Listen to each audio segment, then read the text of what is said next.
Alright guys, it's me Joshua aka Future Filmmaker 3940 here once again. I'm sorry about the first two times I tried to do this. It was acting weird and you'll have to excuse the noise in the background. But anyways, welcome to my spoiler talk for the newest film in the Star Wars saga, Star Wars Episode VIII, The Last Jedi.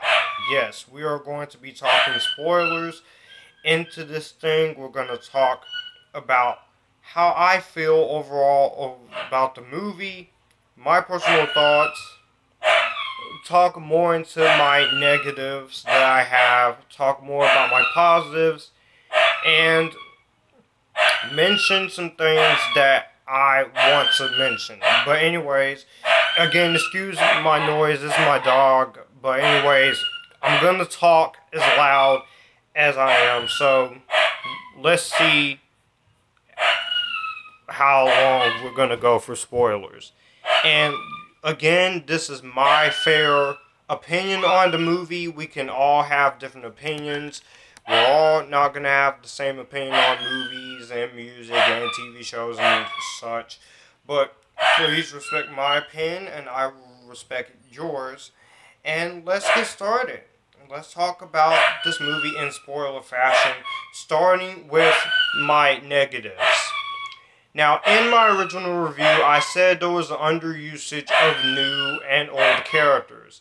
And the underusage of certain characters that were in the previous, like Snoke, I did feel like Andy Serkis was underused again, but he was still great for his performance being, and I thought he did a really good job in this movie. But the problem I have with the performance overall is, again, I felt like he was underused.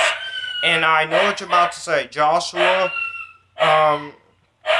we get it, that he was underused.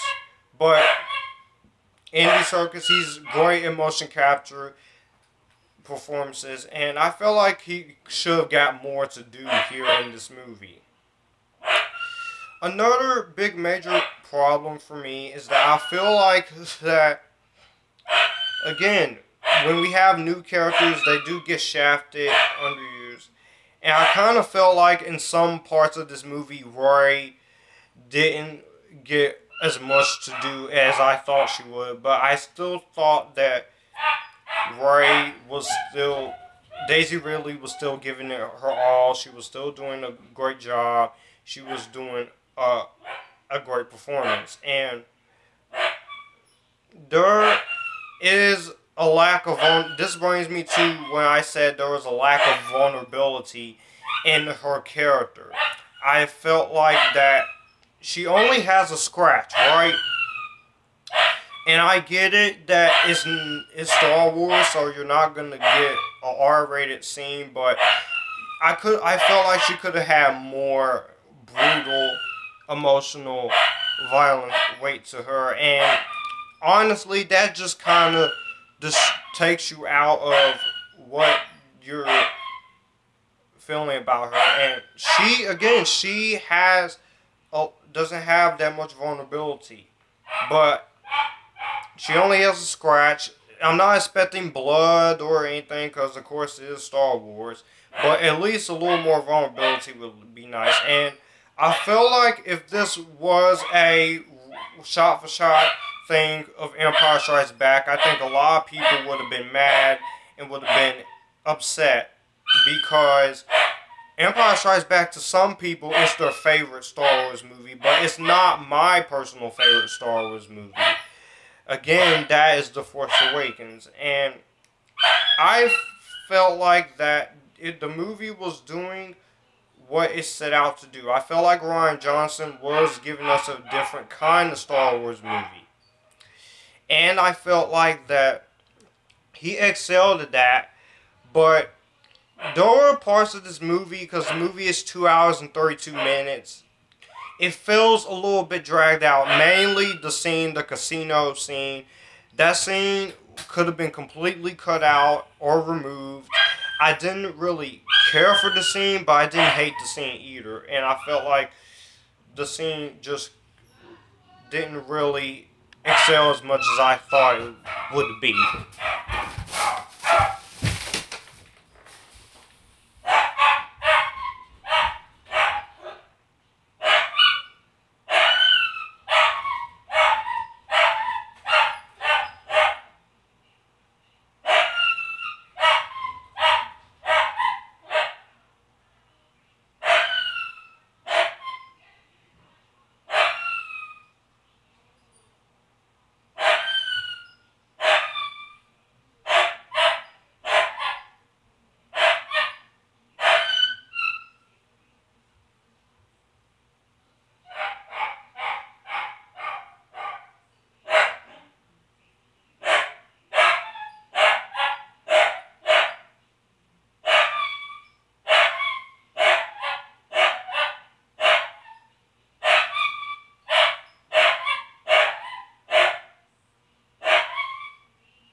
But again, like I said, I'm sorry I had to go get something.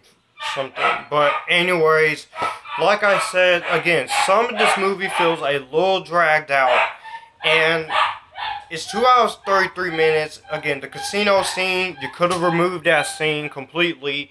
Because I honestly thought it didn't serve a whole lot to the movie.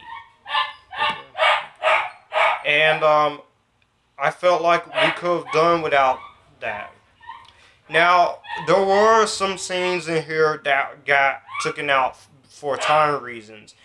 There was 30 minutes, 20 to 30 minutes of deleted scenes as I looked up online. And I felt like that those scenes, if you would have kept those scenes in the movie, I honestly felt like this would have been a 3-hour Star Wars movie. Hey, I'm up for it. A 3-hour long. I wouldn't mind a 3-hour long Star Wars movie, but at the same time, you would have criticism that this movie feels too long for a Star Wars movie. It didn't deserve to be 3 hours. That's mainly coming from people who just are Star Wars fans and they don't want a longer movie. But a 3-hour long Star Wars movie would not kill you. Hey, but if you were to make this movie 3 hours, I think this movie will have suffered the same exact fate as Blade Runner 2049 did. Where that movie is 2 hours 43 minutes, it didn't do a whole lot at the box office. But for me, I think Blade Runner 2049, I still think is a magnificent work of art. I don't see what's wrong with 2049. It may be long, but people, you can sit through a long movie. Again, like I said, the questions in The Force Awakens that were brought up, but they're not yet fully answered. Again, the origin of Snoke does not get an answer because Andy Serkis is killed off. We don't get to... I'm guessing Rey's parents, we don't even get to know who Rey's parents is. And the connection to the Skywalker lightsaber, that kind of didn't get fully explained as much as I thought it would. And the Knights of Ren and the horribly scarred Kylo Ren, because he is terribly scarred. But I'll get into the one thing. Well,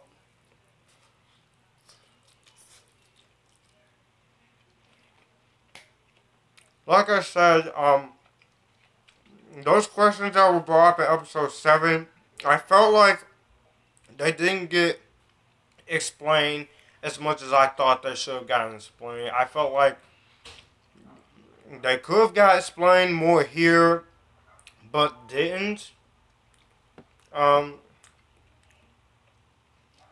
it's alright. I guess they're saving it for another movie, and then also the romance between Rey and Finn.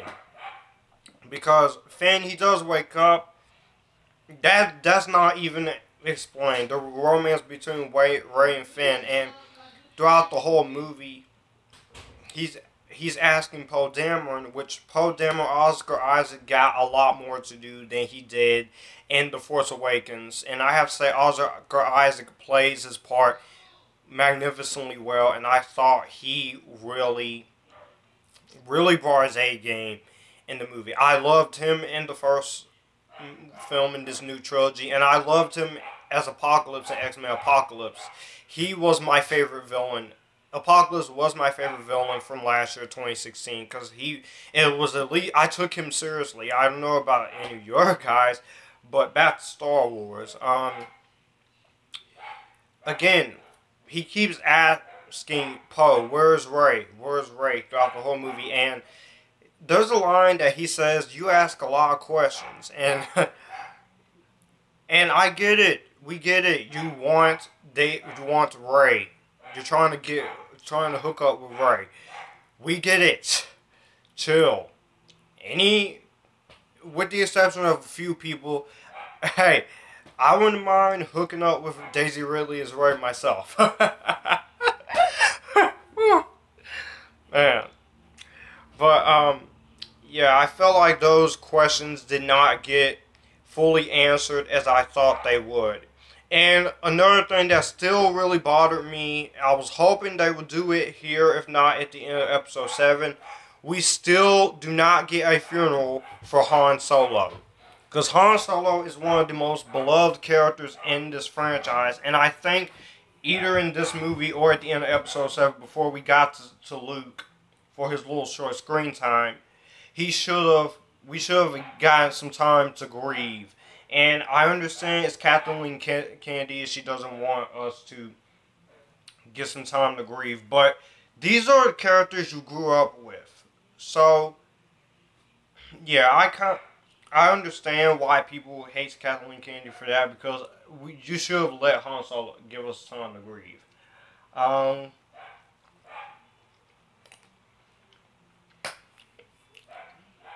And I do have some stuff that Sean Ver 2005-91 told me, information that I want to share with you guys. So if you people out there who wants to know why Kylo Ren acts the way he acts, well, I'm gonna tell you why he acts the way he acts. Again, like I said in my non-spoiler review, he felt abandoned by Han and Leia, and Snoke took him in under his wing and trained him to be on the dark side. And this was something I looked up myself. Now, when it comes to Leia, again, Carrie Fisher was great for her final film appearance, and seeing her scenes were hard to watch because I knew this was the last time we would ever see Carrie Fisher in a Star Wars movie. And I understand that some people will probably watch this film just for her. But honestly, I think the scene that surprised me the most was when Princess Leia used the Force for the first time. When it looks like she's in space and she's gonna die, and they knocked her out with that explosion that happens. Seeing her use the Force for the first time, that was awesome. I really liked that scene. I thought that served very well for the movie. And I felt like that's what they were doing there with Leia. I have to say Leia does a really...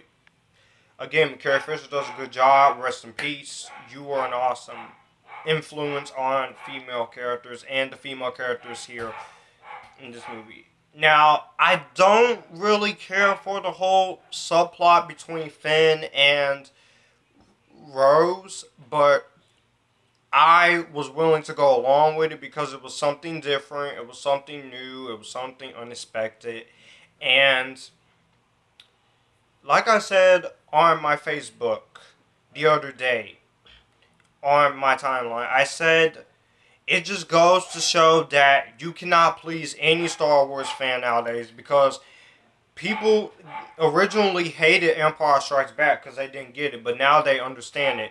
Then with the Star Wars prequels, a lot of people hate them because they're not like Star Wars. People hate The Force Awakens because it's too much like Star Wars. And now this movie, they're doing it all over again. It's like, people, what do you want?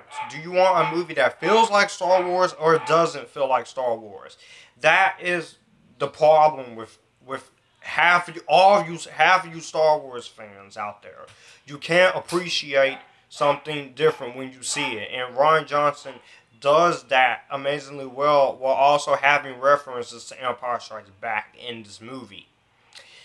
I just feel like this whole war and the petition that I've been reading about to remove Star Wars from the canon, that is just a bunch of baloney. I'm like, it's only a movie, guys. We do not have to go to the extremes. You guys just take that way too far. Way too far.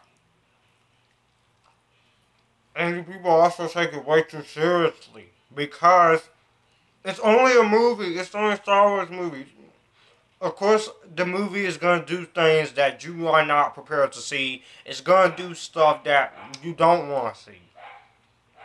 That's the point. And I feel like that people are just taking this movie out of proportion. It's not the worst thing ever Star Wars related. Have you seen the holiday special, guys? No, you don't. You have not seen the holiday special because I guarantee you that is 10 times worse than this. People, get a grip. Jesus Christ.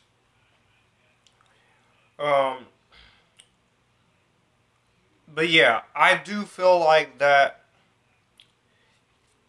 the movie, with all those problems aside that I had, there was a lot more good than bad. But let me get into my final negative that I had with this movie.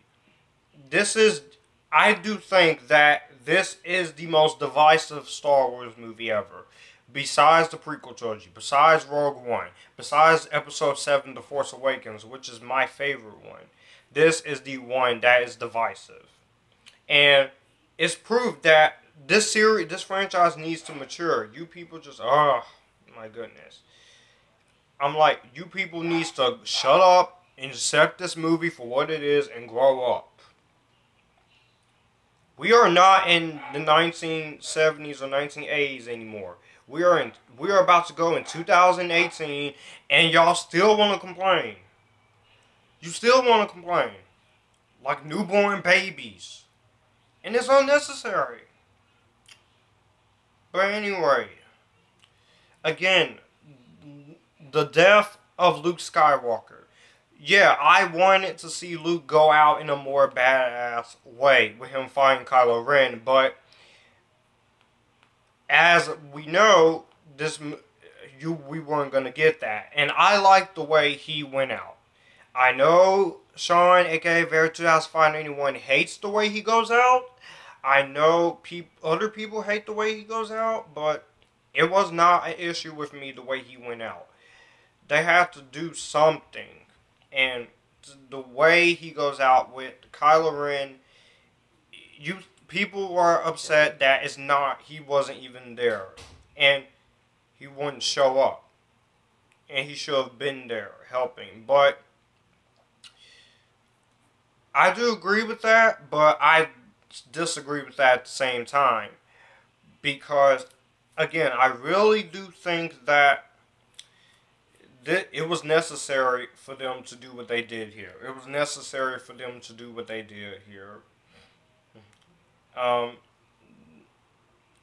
I felt even a lot more emotion than what I felt with Han Solo. Because, granted, I did like Han Solo's sacrifice, but this was a much better sacrifice. And some people should say they should kill off Leia. No, that's being disrespectful towards Carrie Fisher and her iconic legacy that she had.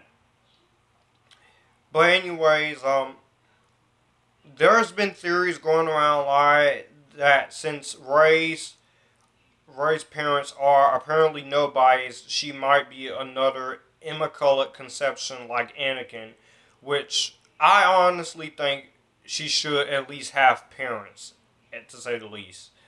Um, and I was a little disappointed in the way Luke was written in here, but I appreciated what they were trying to do with Luke. Because Luke, he's gone from being an awesome, badass character in the original trilogy to where he's now feel like he's failed. He's at his end. And there's so many scenes in this movie that depicts that of Mark Hamill, and his performance is just great. And seeing Luke watch Leia's message to Obi-Wan from A New Hope had me saying, so you're trying to tell me, and basically it is trying to tell us that he's been holding on to that for the last 34 years. I guess R2 just doesn't remove stuff. But it was good fan service too. I don't care what anyone says. And after seeing the episode 6 lightsaber in here with the training, another question I wanted to know was how did Luke lose his green lightsaber? And that's what I wanted to know, but I'm fine with it. Now, again, like I said in my original review, I would have liked to see a sequence with Hayden Christensen. Despite 2 scenes in the film that I like with Luke involved, his story was completely disrespectful and insulting. That's my opinion. That's fine, Grumpy Bears Dan, but I don't find it disrespectful. I find it very different in Luke. Now, speaking of this next thing, I would have liked to see a scene where Anakin actually appears to Anakin in ghost form. And yeah, I do think that his green lightsaber must have been destroyed by Kylo Ren or something. But in the rubble, I think. But I would like to see a scene with Hayden Christensen as Anakin Skywalker in ghost form, appearing to say to Luke, have a scene with both father and son together saying, I sacrificed myself to save you, and this is how you repay me, by abandoning your sister, your own flesh and blood, when she needs you the most. And then Luke says, I can't go back there. And then Anakin says, your mother and I are very disappointed in you, son. Acknowledging Padme, even though a lot of people hate the prequels. I thought that could have been a great scene to put in the movie, and that idea sounded great, and I felt like they should have done that. But basically, Luke, you feel the sorry and pain in him because he was trying to get the new Jedi army started and he failed with Kylo Ren. And you see the sorrow and pain and suffering that he goes through in this movie. And that's what I love, and that's what I appreciate about Luke. I like that aspect. And it was something new. It's not every movie franchise or every film where you get to see the hero down on his luck after what happened. Because that scene is not every... And the scene where R2 curses like a sailor at Luke, I thought that scene was pretty funny, to be honest. That scene was funny, and we did see Yoda again in a little flashback, which I have to say it was a great scene, Yoda in a little flashback here. So I have to say that was pretty cool. But if you had to have a scene with Anakin and Hayden Christensen, you would have, for the projection, for some reason you would have to digitally de-age Mark Hamill's character to look like Episode 6 Luke, or you wouldn't have to do that. You would just use like Hayden Christensen's there. But whatever. I'm getting to the top of my head. And we do see his episode 6 lightsaber for a little bit in the flashback with Yoda, where he attempts to kill Ben. And that didn't piss me off. There's a lot of different things that Rian Johnson, I felt like he did. And I felt like he handled that pretty well. But again, like I said, my positives about the film, it's a crowd-pleasing scene. It was a puppet, and it was a CGI Yoda. I know a lot of people hate CGI Yoda. I don't mind the CGI version of Yoda. It's much better than the puppet in the prequels, to be honest. So, it's much better than the puppet Yoda in Episode 1. The CGI Yoda is much better, in my opinion. But again, my positives, I do, like I said, the emotional weight of this movie is magnificently well done. And you can tell it's well done by Rian Johnson. He knows what he was trying to do. The direction and writing of this movie is really good. I do like the new characters. Again, Laura Dern, Kelly Marie Tran, and there's a lot of racist stuff going around towards her character, which I'm not going to get into, but I guess Star Wars fans just want to be racist. And Yoda, I don't mind the way he fights in Episode 2 with his lightsaber. I don't mind that. But again, the emotional way of this movie is great. Rian Johnson, this movie is well shot. You're always going to have good cinematography and good production design, great effects.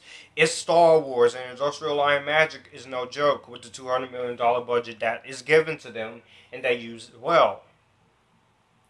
All the action sequences, yes, there's not a whole lot of lightsaber sequences in here, but when the lightsaber sequences does happen, they happen, and I do love them. The dogfight sequences, the space battles, again, they're all great. I love them because you're seeing the rebellion go up against Kylo Ren and General Hux and his team, his army, and you're seeing heroes sacrifice themselves and what they die for. This is something, the galaxy is something they're willing to die for, and that's what I like in this movie. Adam Driver as Kylo Ren, again, I think he is an awesome villain. Is an unpopular opinion, fine, but he's not as whiny or acting like a little brat like Hayden Christensen. Yes, I mean by the Resistance. Yes, the Resistance. But I don't mind how Kylo Ren is. Yes, he does have anger issues, but I still take him seriously as a villain, even when he's horribly scarred. And I think Adam Driver, this is the best performance of the two films we've seen Kylo Ren in. This is the best performance. And again, the rest of the performances in here were great. Mark Hamill, like I said, great as Luke Skywalker. I know some people are going to be controversial on the way Luke is in this movie, but I love how they handle Luke. I like the risks that this movie was willing to take. They're willing to take risks, and it shows. This movie wanted to take some chances. That's what they were doing, and that's what I felt like they were doing here in this movie. They were taking chances. They were doing what was necessary, and I felt like Mark Hamill gave it his all. This is his best performance, and besides the original trilogy.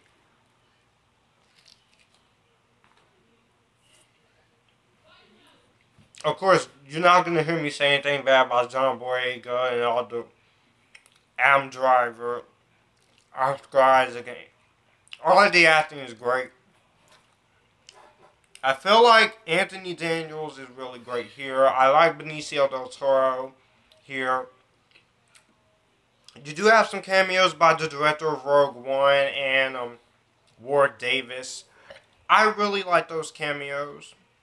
It was great to see Ward Davis again, because I love Roy Davis as Wicket the Ewok in Return of the Jedi. That is my favorite film in the original Star Wars trilogy. My favorite in the prequels is Revenge of the Sith. But when it comes to this trilogy, Force Awakens is still the best one. This is my least favorite of the original of this new trilogy, but I still love it. But I'm not done talking yet. Again, the performances in here are great. The risks that this movie takes, is no joke, and they play it. They do a really good job with the risks. I like, especially for a PG-13 rated Star Wars movie. Because Revenge of the Sith took big risks when it was first PG-13. And that movie paid off all of his risks. I really did think it paid off his risks.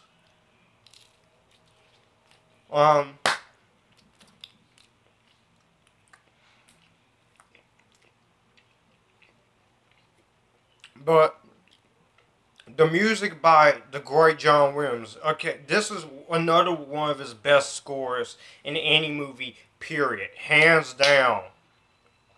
John Williams, he still got it. It may not be the London Symphony Orchestra, but it's still Star Wars music doing it.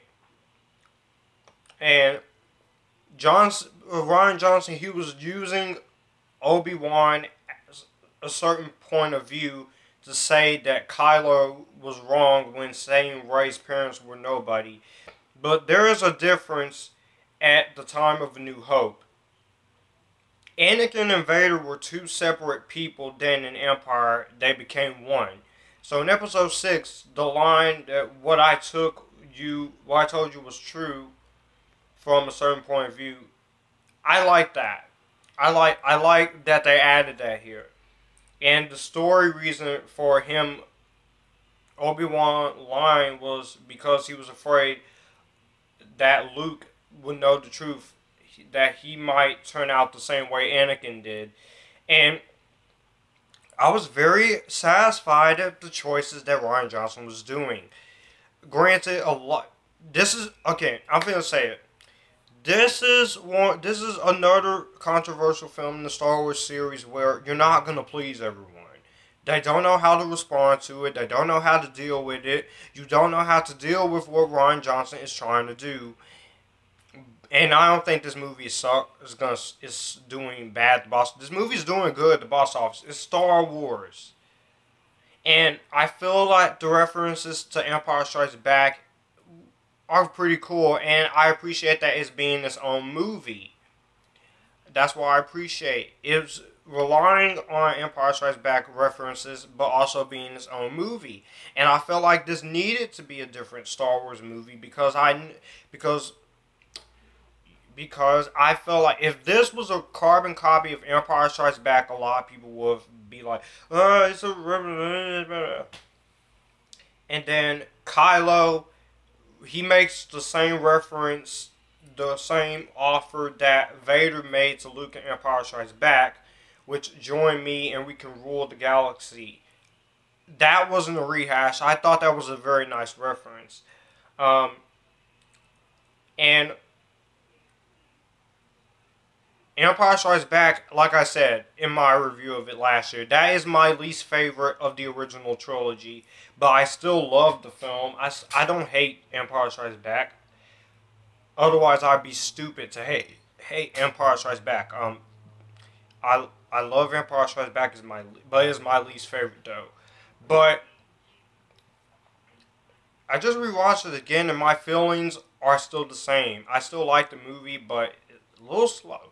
But I still think it's a good movie. But this movie, the performance, okay, Rory, but I know a lot of people's been controversial on Rey, saying she's a Mary Sue. How does she know all this? I do not agree with the idea that Rey's a Mary Sue. I think you people just take that out of proportion. People, she's not a Mary Sue to me. I like Daisy Ridley's performance as Rey. I love her. I think she's great. Disagree with me all you want, but you're not going to change me. That's right. You're not going to change me. And again, I think Daisy Ridley's performance, she's great. I do wish there were more scenes of her in the movie, but there's the lead scene is going to be for the Blu-ray, and I'm telling you, when the Blu-ray comes out, I'm going to have this, I'm going to have Force Awakens, I'm going to have Rogue One, I'm going to have every Star Wars movie in the Star Wars collection, because I am a completist. And yeah, I want, because I'm going to use this for a Blu-ray player. But granted, if you don't like the movie, you don't like the movie. That's fine. But you at least have to give the movie some credit for action and the lightsaber sequences and the risks that it's taking. But I still think this movie did accomplish what it set out to do. Overall, my feelings are still the same. I still love The Last Jedi. I'm looking forward to how Episode 9 is going to wrap all this up.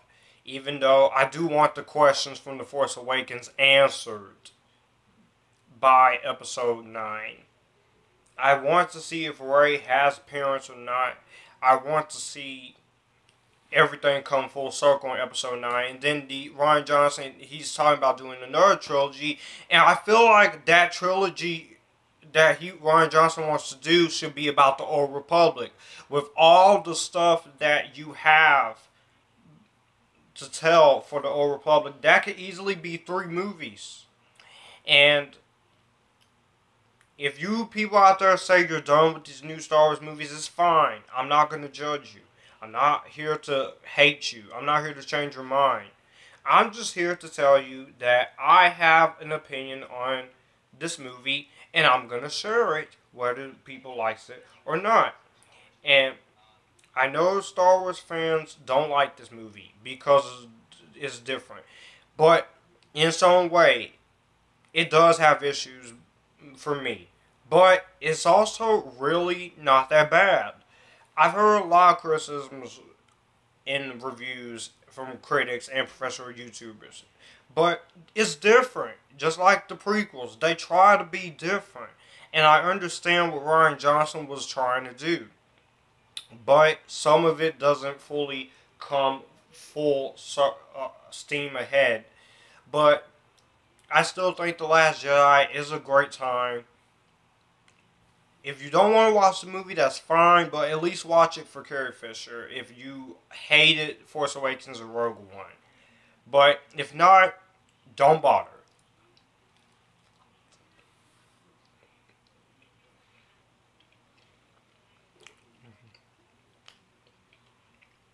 And we are 38 minutes into this for our discussion. And I feel like this movie it was satisfying for me. While it does have problems, and is a step down from Force Awakens and Rogue One, I still think there's a lot of fun to be had. These movies aren't rehashed garbage, pieces of crap, like everybody says. If you want to call something a piece of crap, you should call The Bye-Bye Man a piece of crap, because that is my worst movie of the year.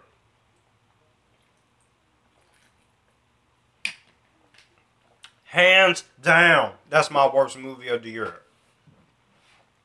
So honestly, I could sit here, or even the Ghostbusters remake, you can say it's the worst movie.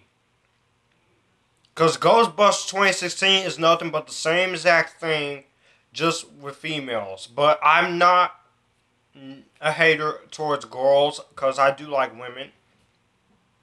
And that is a fact. But that film stands as the worst of last year. But my least favorite from 2016 was The Huntsman Winter's War. Here is this movie. It's great. is gonna end up going on my top 30 best movies of 2017.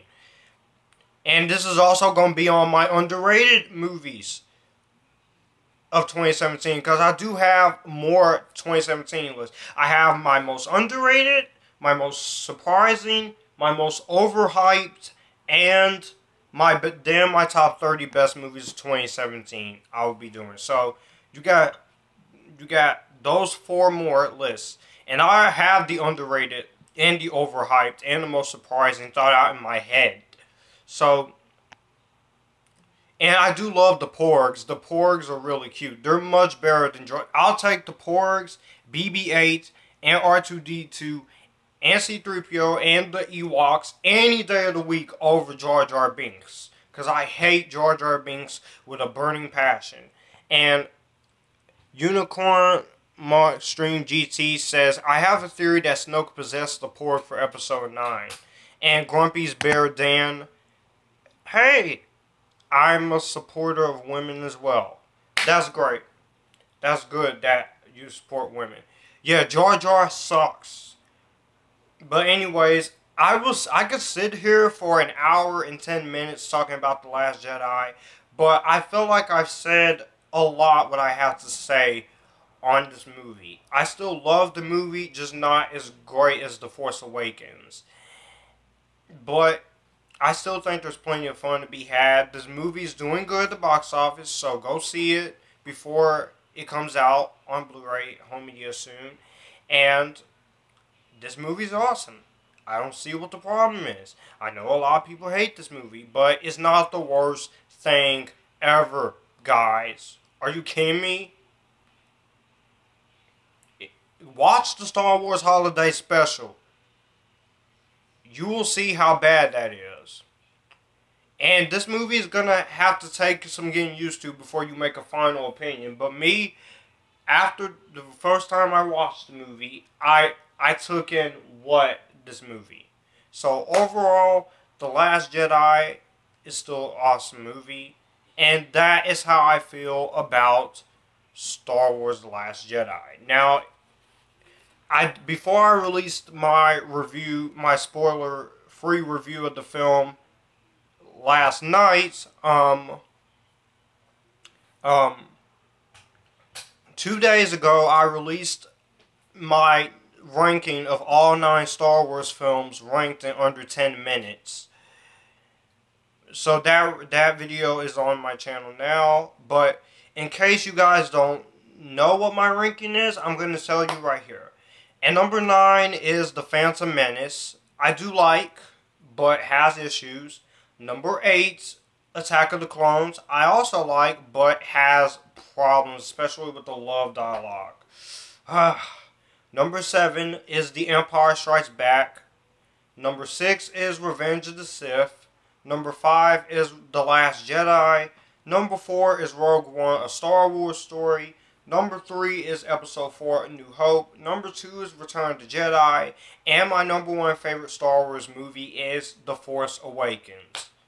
So you see me rank these movies with Force Awakens as my favorite. Guess what? Haters, you are just going to have to deal with it. Because I'm not changing the ranking. I'm not changing my mind. Phantom Menace and Attack of the Clones are the 2 weaker childs in the prequel trilogy, and The Empire Strikes Back is my least favorite in the original trilogy. I don't hate Empire Strikes Back, but it's not my favorite. But anyways, that's my spoiler talk on The Last Jedi. I hope you guys enjoyed it as much as I had fun bringing it to you. I still have some 2017 movies I have to review, and it's going to take me until January to finish off movie reviews for 2017. But I will assure you that my most surprising, my most underrated, my most overhyped, and my best movies of the year will be on my channel. It's coming very soon. I plan to release my most underrated, my most overhyped, and my most surprising movies of 2017 this weekend. And I got a lot more videos to come, so I'm planning to watch the 2 Blade Runner films, Grumpy Bear's Den. That's a good idea, because if you're going to watch the first Blade Runner, watch the final cut. Watch the final cut, because that version is great. And 2049 is a magnificent work of art. It did not deserve to do well at the box office. To me, that's another underrated movie of the year, because it got good reviews from critics and audiences, but it didn't do that well at the box office, and I don't understand why. But let me know what you guys think of The Last Jedi down below. Do you like the movie? I know all you people hate. Let's be friendly in the comments. Don't hate on me. Don't bat. If you wanna hate on the movie, that's fine. But just don't get mad at me for liking it. And I'll see you guys. And I like the Medea movies, by the way. So, and no, I have taste in movies, but I like certain movies that people hate. So, and if you like this, you can come here and we can have a good time. And I will see you in my reviews for Sharknado 5, Professor Marston and the Wonder Woman, Raw, and Hey Arnold, the Jungle Movie. And also, I do plan to release my top 10 favorite Steven Spielberg movies this weekend. So, yeah, I'll see you guys later. Bye. Have a good night.